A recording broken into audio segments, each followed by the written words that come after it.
Hello, and welcome to another episode of Codo Cinema, the podcast show where I talk about movies. I'm your host, the man, the myth, the legend, the holly, the jolly, Mark Codo, aka Codo Man. Well, we got another episode on our hands. This time it's episode 122 for Codo Cinema Christmas month. Although I will say this is the third episode for Codo Cinema Christmas month this year in 2022, but overall, 122 episodes into Codo Cinema, and it's still going. So anyway, you're all probably wondering what movie I'm going to be talking about for this episode.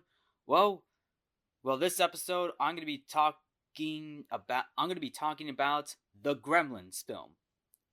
Now, you're all probably wondering, Codo Man, Gremlins is a horror film, not a Christmas film. Well, okay, true, that may sound true, but at the same time, for those of you who have seen Gremlins, I mean, yes, it is a bit of a horror film, but it does have a bit of a family touch to it, plus also taking place around Christmas time as well. So technically, it is a Christmas film too. So it can act as a horror film and a Christmas film. The same thing with Die Hard. When Die Hard came out in 1988, 3 years after, no, not 3 years, 4 years after the Gremlins came out, Die Hard is considered to be a Christmas film. I mean, why not Gremlins? Similar idea, but a different genre. Instead of like action, you get horror for Gremlins. I mean, Die Hard is an action film that takes place on Christmas. Gremlins is a horror film that takes place on Christmas. So, there. So, anyway, Gremlins is a 1984 American black comedy horror film directed by Joe Dante, who actually was involved with the Twilight Zone movie, which featured a sequence that involved a gremlin. Although Joe Dante didn't direct that sequence, it was directed by George Miller, with that sequence, or should I say segment, being called Nightmare at 20,000 Feet for the Twilight Zone movie that came out in 1983. So there's a little bit of a connection right there. But anyway, Joe Dante directs the Gremlins film, who also directed a segment called "It's a Good Life" for the Twilight Zone movie.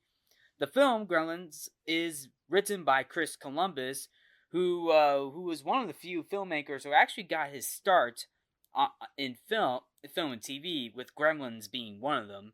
And it also stars Zach Galligan along with Phoebe Cates, Polly Holliday, and of course Howie Mandel, very well known for his talk show host of Dio No Dio, providing the voice of Gizmo, the Mogwai.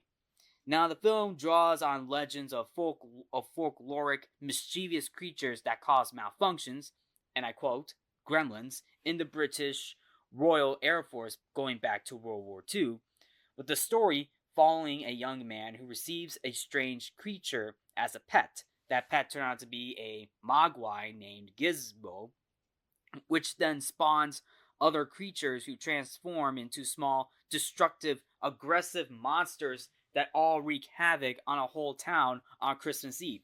So, going back to what I mentioned, like, sure, Gremlins is a horror film with a slight of a family film touch.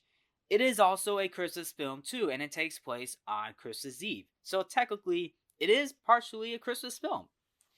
So anyway, for those of you who are probably wondering what's the thing with Mogwai and Gremlins, well, to start off, Mogwai, the term Mogwai is based off of Chinese culture of the Cantonese word meaning monster, evil spirit, devil, or demon.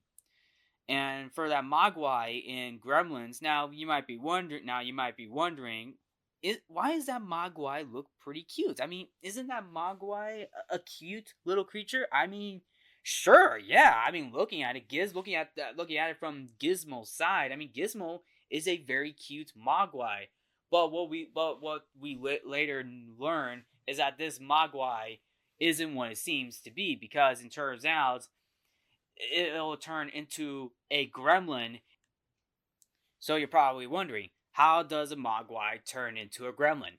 Well, one of the few reasons why the mogwai were turned into a gremlin is what is the final rule, and that final rule is a third rule: is never feed a mogwai after midnight. Now, that rule was brought up from one of the kids in the opening film, where the main character's dad, and this main character's dad, Billy's dad, named Randall Rand Peltzer, was in Chinatown buying a Christmas gift for his son, and he was able to buy a mogwai, but unfortunately, some kid's grandpa, who owns a store with the mogwai, tells Randall that you cannot buy this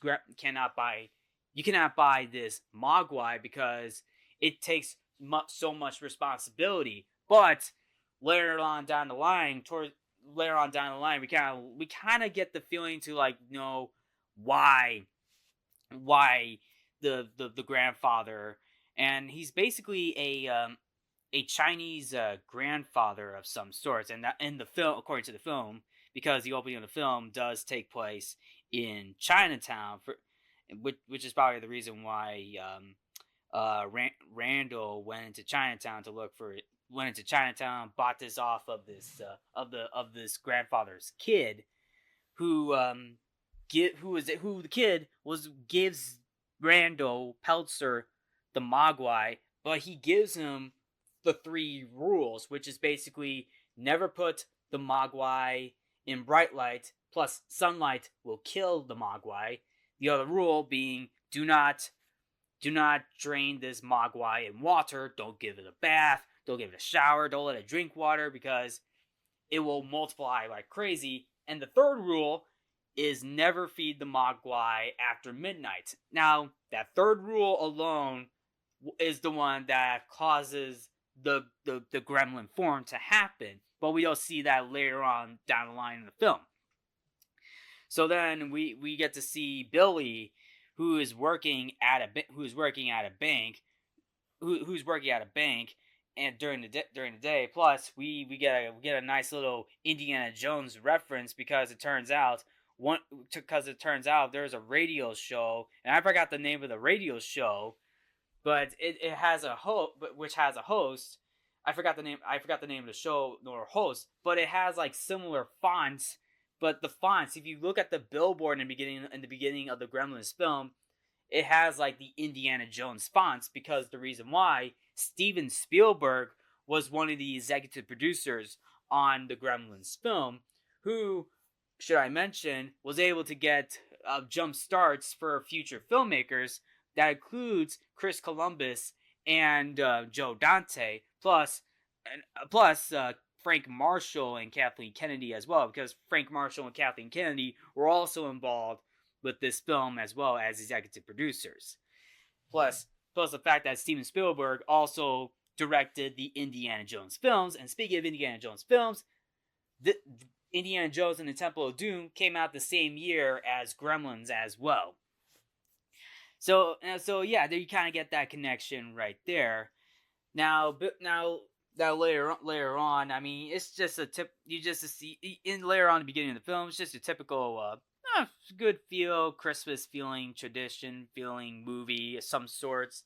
But it turns out there is a mean old Grinch woman named Mrs. Deagle who wants Billy's dog, because Billy's dog has been a nutcase in front of Mrs. Deagle. Mrs. Deagle is basically not only like the Grinch part, but also like the Wicked Witch of the West. He's sort of like character, if I may say, because in the Wizard of Oz, this woman, who turns out to be the version of the Wicked Witch of the West, according to Dorothy's point of view, wants to kill Toto, even though Toto, because of what happened, Toto went into the yard into the yard and accidentally bit her. It was actually by accident, and then this woman wants to take Toto away to be put down.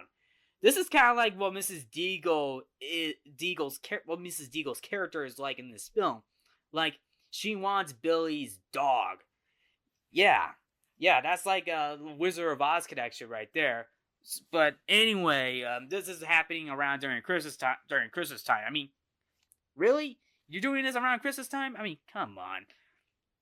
And somehow we also get a there's a love interest that Billy gets, being played by Phoebe Cates, named Kate, plus a bank employee named Gerald Hopkins, played by Judge Reinhold, who appears in the scene because somehow the dog attacks Mrs. Deagle by accident. And then Mrs. Deagle compares Billy to his old man because I don't know why, but it turns out that his old man's a bit of a struggling inventor of some sorts. So yeah.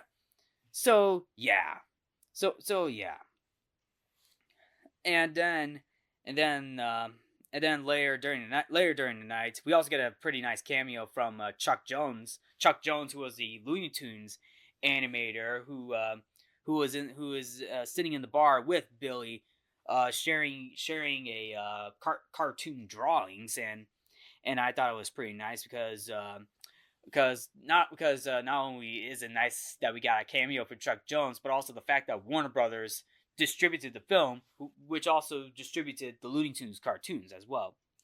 So then, so then we get we see Randall return home, and he gives Billy a Christmas gift, which is basically the Mogwai.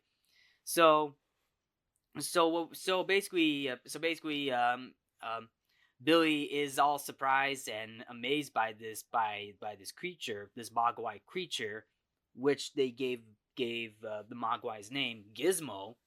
And so then the family tries to get a picture with Gizmo, Billy, and the dog, but it turns out that the picture has a flash, which annoys the Mogwai, and it turns out that Rando forgot to mention the 3 rules, which is basically don't put this Mogwai in sunlight because it will kill him, especially bright light. This also includes the bright light. Never give the Mogwai a bath. Never let it drink. So don't put water on the Mogwai. And of course, never feed the Mogwai after midnight. So, unfortunately, those 3 rules were broken because obviously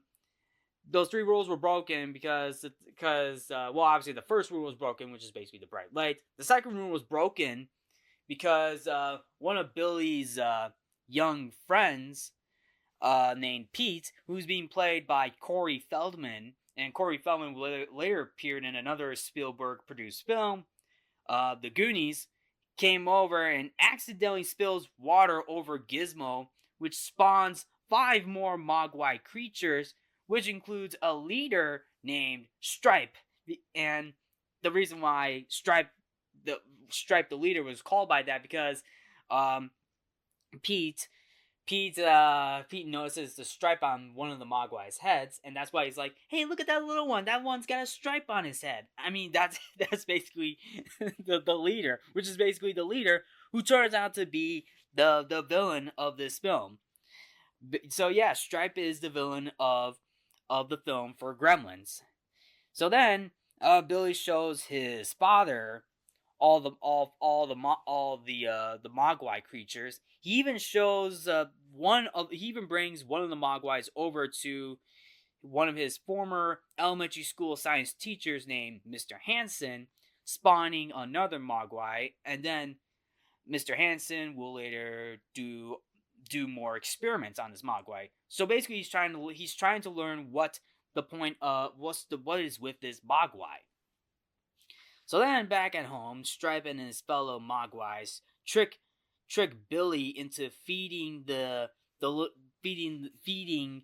little Mogwais after midnight. Well, actually, before that, one of the Mogwais, the 5 Mogwais that were spawned trapped Billy's dog in onto Christmas lights, like in the outside in the snow, because Billy was sleeping one night. He hears a howl, but what he didn't know, that his dog was hung up by the Christmas lights, but which turns out that it was the little Mogwais who did it.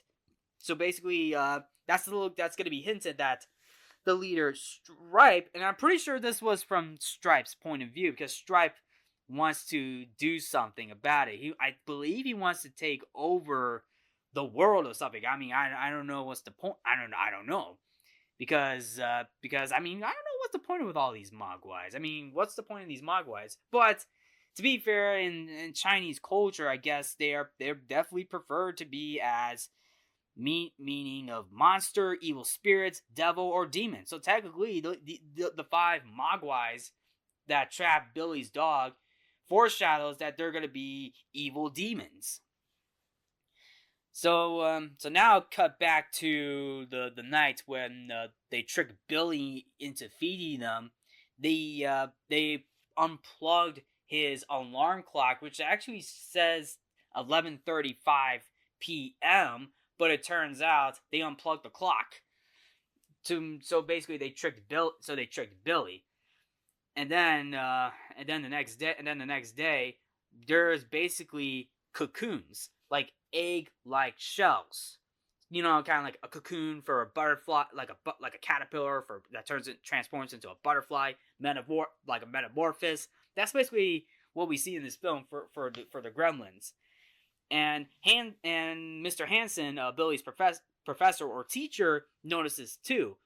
And the cocoons would later hatch. They actually hatch. And there's this nice little musical number from Jerry Goldsmith that gives it a creepy, cartoonish like tone to know that the Gremlins are about to hatch. Like, kind of like, you know, a little bit like, does have a bit of an alien vibe to it, because the film Aliens does have like the little bit of the alien eggs, the xenomorph eggs a bit. But also, if you listen to the music very carefully, you will notice the melody. There's a similar melody in this film, because the melody you hear in that score during the entire egg hatch scene was also a reference from the Twilight Zone movie segment Nightmare at 20,000 Feet, because Jerry Goldsmith also wrote the score for the Twilight Zone film, including the Nightmare at 20,000 Feet segment where John Lithgow's character is fighting off the gremlin on the fighting off this gremlin on the plane. So that was like a nice little callback reference to it. And now with all five gremlins hatch, they attack, or should I say cocoons hatch. They all attack. All five of them attack the house. Like, they're inside the house trying to attack Billy's mom, who kills off I believe it was three gremlins. Three of the gremlins. One of them fell into a blender and got sliced in half. The other one got stabbed by Billy's mom. The third one got blown up in a microwave. And boy, did this film go all out with the violence on this one. Because The Gremlins is a PG film. Yeah, this is a PG film. I mean, it's a PG film, and wow, did they go all out with that violence, man. Like, the violence in this film is kind of crazy, especially with the Gremlins. But then, Billy comes home and decapitates one of the Gremlins' head into a fireplace with his dad's sword, because one of the Gremlins almost choked out Billy's mom with the Christmas lights, and of course a tree fell on top of her too while this fight was going on. And then we later get to see Stripe. Stripe is now the last one standing, the last gremlin standing, and he escapes the house, tries to form a new batch. And also before that, the other gremlin at the school that Mr. Hansen ran experiments on also hatched too. I don't know if that gremlin died or not, but I do know that one gremlin at the school that Mr. Hansen had killed the teacher as well. I mean, the gremlin stabbed Mr. Hanson right, right in the buttocks. So yeah. Now later on, Stripe forms a new batch at a local YMCA swimming pool, and boy, will this segment, this sequence right here got really, really crazy for me because the next few minutes of this film, or should I say, I think the last half of this film, the Gremlins are wreaking havoc in Kingston Falls. They wreak havoc in Kingston Falls, and many people are either injured or killed, including Mrs. Deagle. The Gremlins went to Mrs. Deagle's house and killed her because, for some reason, one of the Gremlins snuck inside and damaged one of Mrs. Deagle's chairs. And then we see Mrs. Deagle hear her doorbell ringing, which turns out to be Christmas caroling Gremlins singing Christmas carols. She's scared because these gremlins, these green-eyed gremlins, are demons, freaking demons. They're like freaking demons. Oh my god, like demons from hell, if to say this. Jeez, and one of them damaged Mrs. Deagle's chair, which sends her flying up the stairs, and literally crashes through the window, and she ends up getting killed. Like, holy crap! Like, that is a crazy sequence. Now, to be fair though, that is definitely karma right there. I mean, wow, that is complete karma right there, because Mrs. Deagle was definitely an old grump or wicked witch, I should say, in this film. But dang, I mean, holy crap, like that is messed up. That is definitely messed up karma right there. Oh my goodness, that is literally messed up. Oof, that's literally messed up. I mean, dang. I mean, those gremlins literally. Whew, I'm running out of words on this one. So anyway, the next part of this film for Gremlins, I mean, obviously it's kind of my favorite part, is when all the Gremlins go to this bar. They go to this bar for a nice little Christmas Eve get together, I should say, and Billy's girlfriend works there too. I mean, uh, Billy's girlfriend is there. Billy's girlfriend Kate, who also works at the bank, works at the bar, and she is serving all these gremlins beer, popcorn. I mean, you name them, and I'm pretty sure there's other food too. Like, the gremlins are having a lot of fun at the bar. Stripe is there with another gremlin who looks to be wearing Mrs. Deagle's wig, I believe. Plus, you see the lipstick too. So I'm assuming that gremlin is a Mrs. Deagle gremlin or something. I don't know, to be exact. And then also, Stripe even kills off one of one of the gremlins during a poker match for some reason, I don't know.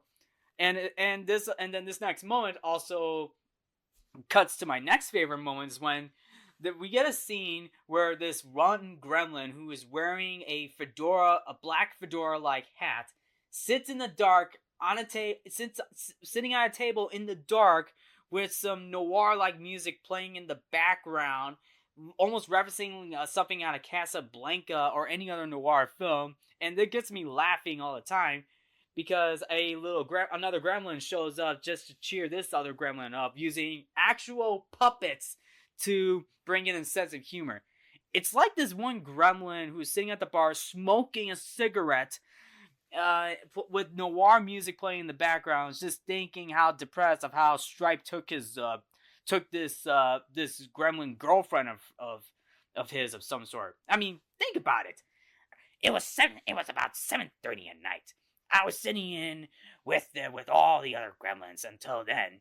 I feel very depressed because Stripe, who is sitting with this one other gremlin wearing Miss Deagle's wig, took my girl away.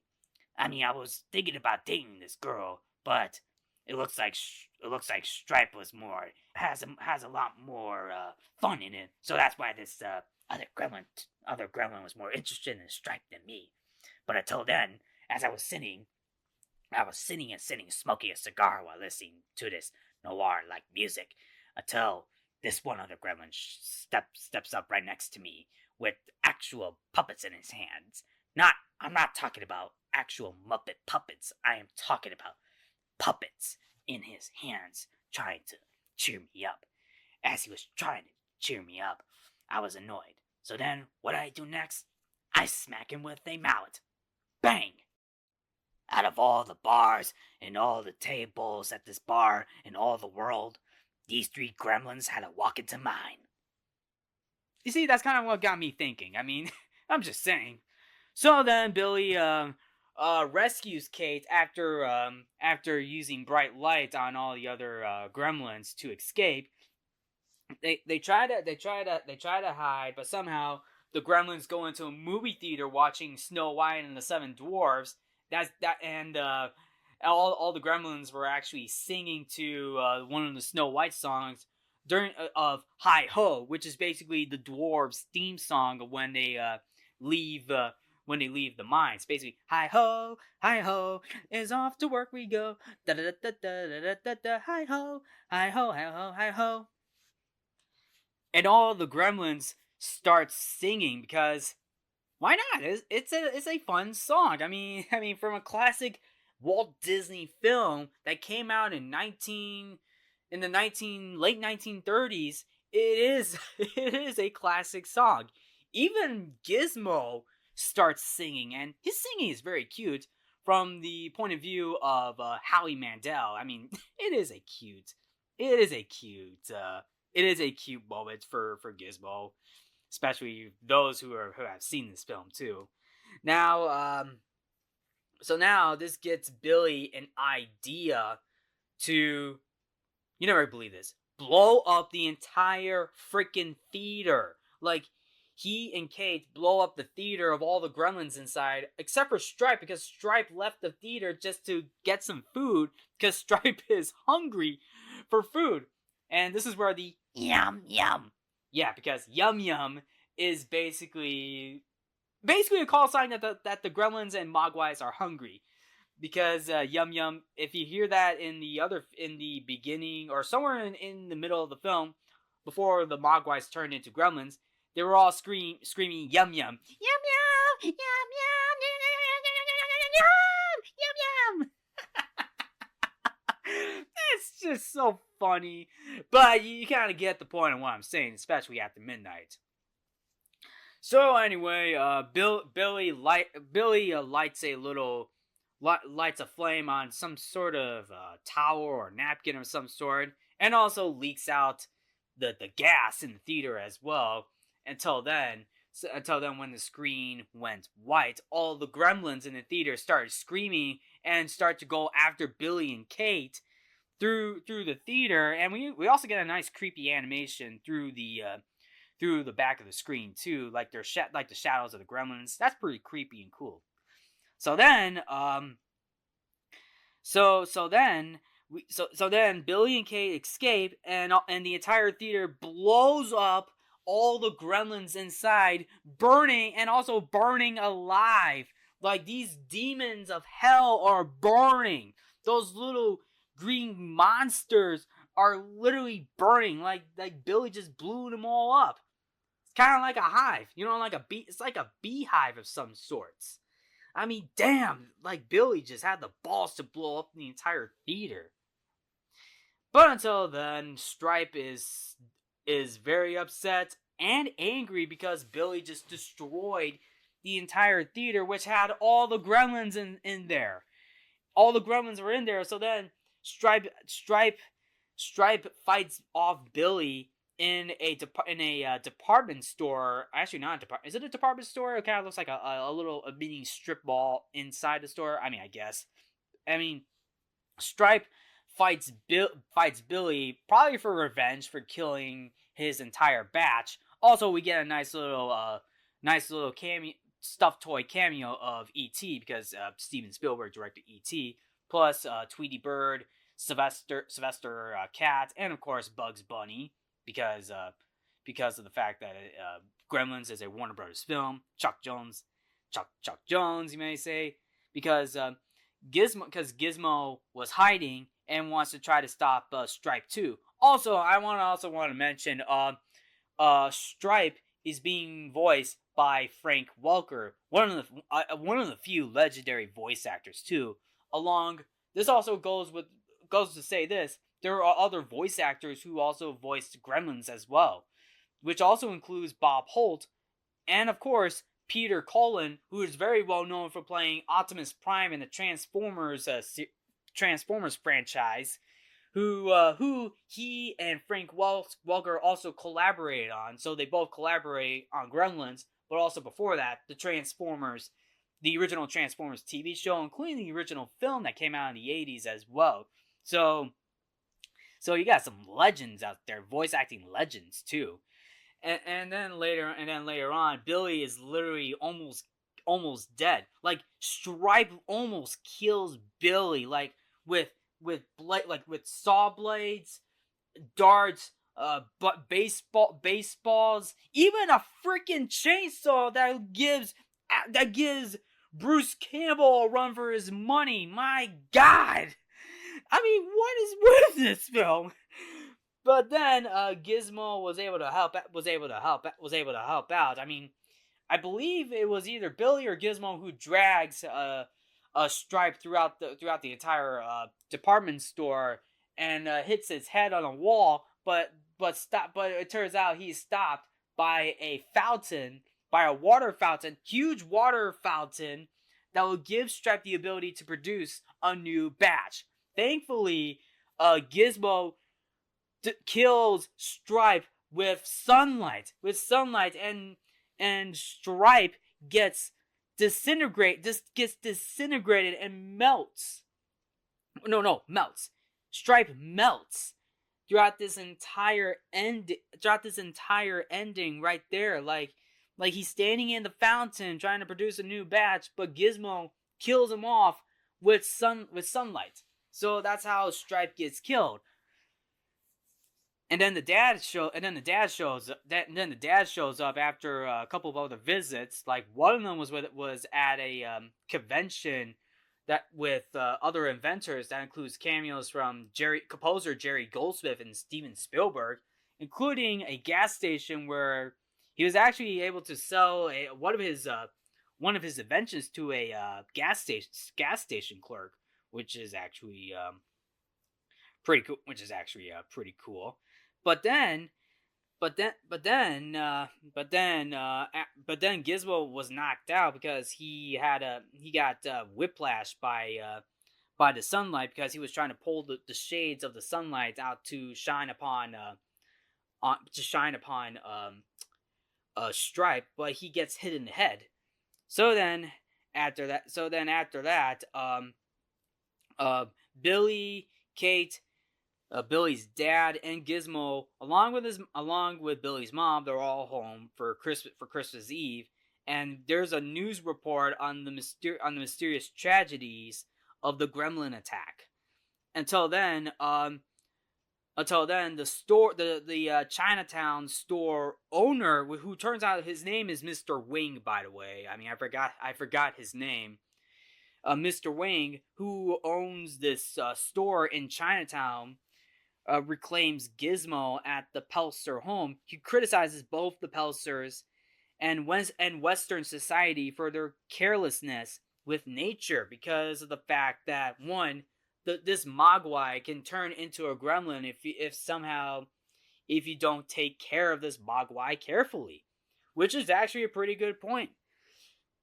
Which is basically the point of, like, you gotta be careful with these things. Like, if you're not careful, then chaos will ensue. So I will definitely say the Christmas theme is not the only theme in this film, but also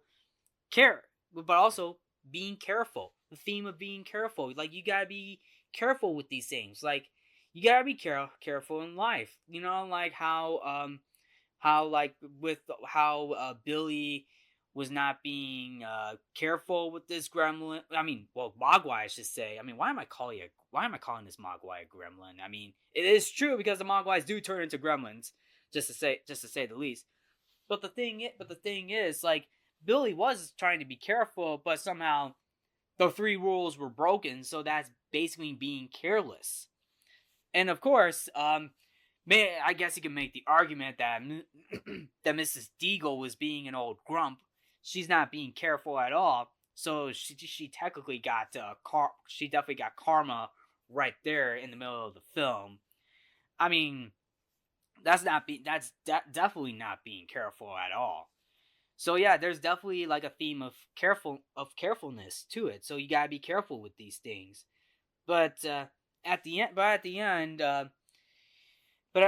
Mr. Wing was able to take Gizmo back home. Plus, Billy and Gizmo have a very heartfelt goodbye, and then Mr. Wing leaves with Gizmo back to his home, and a touched Mr. Wing then concedes that Billy may be ready one day, and until then, Gizmo will be waiting, which I'm pretty sure that is definitely going to be the sequel to Gremlins, although I have not seen the sequel, which I do know there is a sequel to Gremlins called Gremlins 2 The New Batch.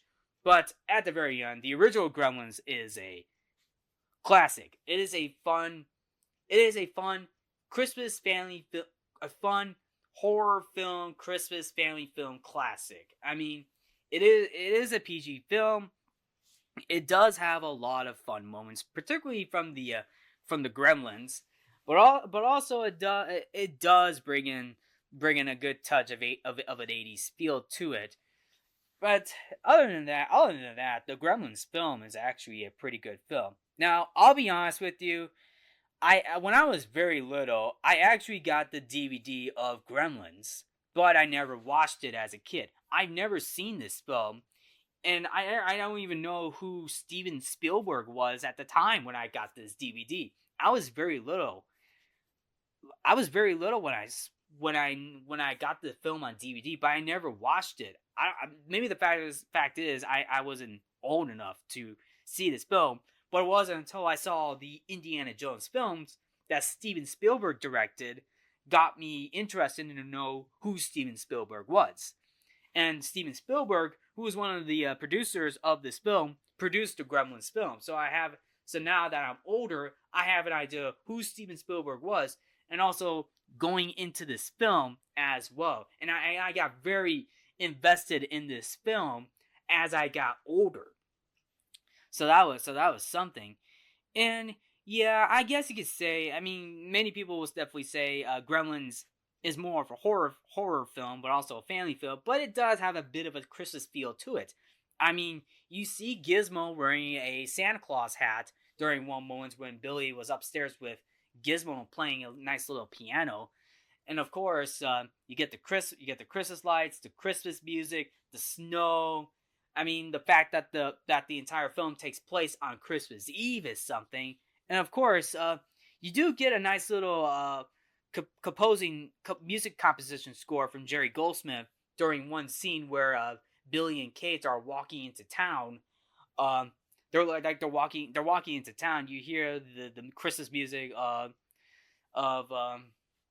Silent Night playing in the background, so that was definitely being played, and definitely you definitely see a couple of Christmas specials being played too during one scene where one of Billy, I believe is one of Billy's not neighbors or something, but it is one of Joe Dante's collaborators, the actor named Richard Miller or Dick Miller, or Dick Miller because Rich. I mean, I don't know. I don't know why, but I mean that's his name. That's his actual name, Dick Miller. Dick Miller's character has has some sort of like mobile or something, not a snowmobile, some sort of snowmobile that he calls a gremlin, and he gets ran over by it. He gets run over by it because the Gremlins were driving it, and he calls it a Gremlin because we later find out that he was, I believe, he stated that he was one of the few World War II veterans flying this plane that he calls it, an aircraft that he calls it a Gremlin. In fact, while I'm on the subject of this, Roald Dahl popularized the Gremlin in one of his stories. In fact, Royal Air Force pilot and author Roald Dahl flew a Hawker Hurricane during World War II, which he incorporated into his 1943 children's novel, The Gremlins. So yeah. There's like a little reference to that too. And I mean, I completely forgot to mention that, but now I did. But anyway, I mean, that's all I have with this film. I mean, what did you all think? Did you all like Gremlins? I mean, did you think this was a fun Christmas film? I mean, what did you think about it? If you have a different opinion about this film, please let me know. And anyway, while I'm on the subject of like violence, this was Gremlins along with Indiana Jones and the Temple of Doom were the last the last few films to receive a PG rating before the PG-13 rating ever started, because with the amount of violence that is being shown in PG films that are aimed more at kids, I mean, the violence goes way over the top, which also could be described like they might push an R rating. But no, there's got to be another rating in between an R and PG. So that's why you get the PG-13 rating. I mean, Gremlins was not even PG-13 nor R. It was rated PG. The same with Indiana Jones and the Temple of Doom. So this is where the MPAA, after 1984, decided to go and create the PG-13 rating. So there you have it. But anyway, I hope Gremlins was a good Christmas film to watch. I mean, I'm definitely going to continue watching it. I mean, it is a fun film to watch around Christmas time. So anyway, please let me know your thoughts about this film, and if you like the film or not, please let me know. Anyway, thank you all for tuning into Codo Cinema. I'm your host, Mark Codo, aka Codo Man. Remember to watch movies and stay positive.